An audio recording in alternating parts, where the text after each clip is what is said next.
আজ আমাদের রান্না সহজ পদ্ধতিতে নিরামিষ দই পটল। দেখুন, পটলটা এভাবে ছাড়িয়ে নিতে হবে, চোকলা একটু রেখে দিতে হবে যাতে পটলটি ভেঙে না যায়। মাথাটা এভাবে একটু চিড়ে দেবেন, তাতে মশলাটাও ভিতরে ঢুকবে। পটলের সাইজটা দেখুন, একটু বড় বড় পটল নেওয়া হয়েছে, মাথাটা চিড়ে দেওয়া হচ্ছে, নইলে কিন্তু কেটে যাবে। মশলাপাতি মা সাজিয়ে রেখেছে, তেজপাতা, গরম মশলা, জিরে, শুকনো লঙ্কা, নুন, তারপরে শুকনো লঙ্কার গুঁড়ো আছে, জিরের গুঁড়ো, হলুদের গুঁড়ো, আদা, টমেটো, একটু হিং। পটল সবকটি ছাড়ানো হয়ে গেছে, একটু ধুয়ে নিতে হবে। পটলের গায়ে জল রাখবেন না, একটু ঝরতে দেবেন, নইলে তেলে ছাড়লে প্রচন্ড ভাবে ছিটবে। অনেকে পটল এরপরে মুছেও নেন, একটু জলটা একটু ঝেড়ে নেন। তেল কড়াইয়ে দিয়ে তেল গরম হয়ে গেলে ধীরে ধীরে পটলগুলো কিন্তু এবার ছাড়তে হবে। পটলটা একটু ভেজে নিলে খুব ভালো হবে, পটলটা নরম হবে, রং হবে এবং স্বাদ অত্যন্ত ভালো হবে। পটলটা দিয়ে নাড়তে থাকবেন, দেখবেন যাতে ভেঙে না যায়। পটলটি লালচে করে চারদিকটা একটু লাল লাল হয়ে উঠবে।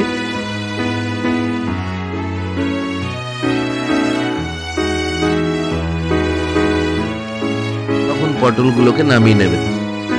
দেখুন কিভাবে ভাজা হয়েছে।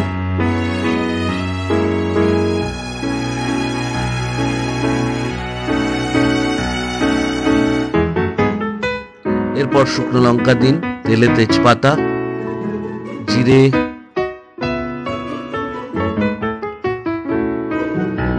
গরম মশলা 3 রকম দিন।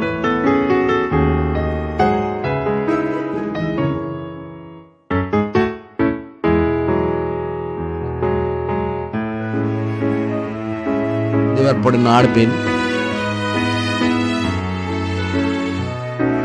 আঁচটা কম রাখবেন, নইলে কিন্তু ফোড়নটা পুড়ে যেতে পারে।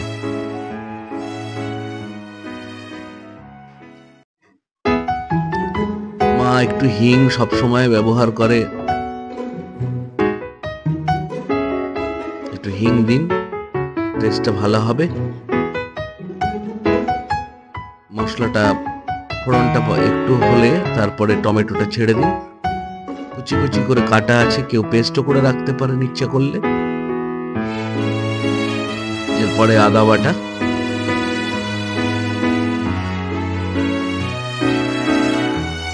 এই পদ্ধতি একেবারেই ঘরোয়া পদ্ধতির রান্না, রোজকার যেরকম রান্না হয় সেরকম। এরপরে হলুদ গুঁড়ো, লঙ্কার গুঁড়ো, জিরে গুঁড়ো, অনেকে ধনেও দিতে পারেন, ধনে গুঁড়ো দেবেন, আর শুকনো লঙ্কা পরিমাণ মতো, যতটা আপনারা খাবেন। নুন দিন, সেটাও পরিমাণ মতো। অনেকে নুন বেশি খান, অনেকে কম খান, তবে আমরা নুনটা একটু কমই খাই, খুব বেশি নুন যায় না। অল্প পরিমাণে চিনি দেবেন, কারণ দই আছে সাথে। এবার টক দইটা দিয়ে দিন।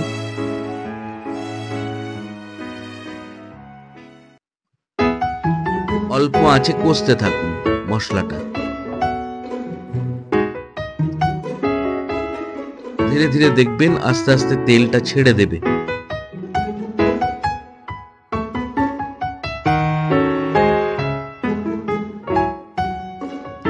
মশলাটা খুব ভালো করে না কষলে কিন্তু কাঁচা গন্ধ থেকে যাবে, খেতে খুব একটা ভালো হবে।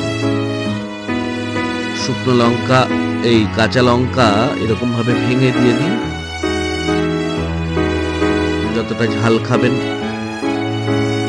ঝাল, নুন, মিষ্টি এগুলো এক এক জায়গায় ভ্যারি করে।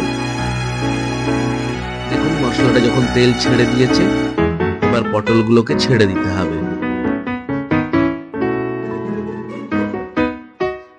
ভারী সুন্দর রং এসেছে, দেখতেও ভালো লাগছে, গন্ধও ভালো বেরিয়েছে।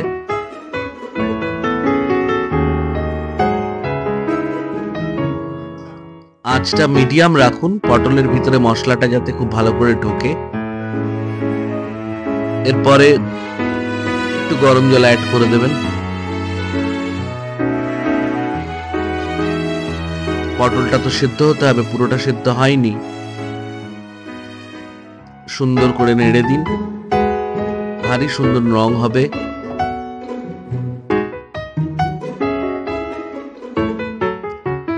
ঢাকা দিয়ে 7-8 মিনিট মতো রাখুন,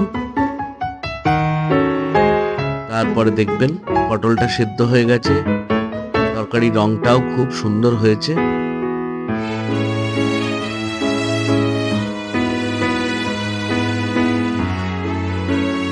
মা উপর থেকে একটু গরম মশলা ছিটিয়ে দিয়েছে, গুঁড়ো গরম মশলা, একটু ঘি দিয়ে নামিয়ে নিতে হবে। তৈরি হয়ে গেল ঘরোয়া পদ্ধতিতে দই পটল।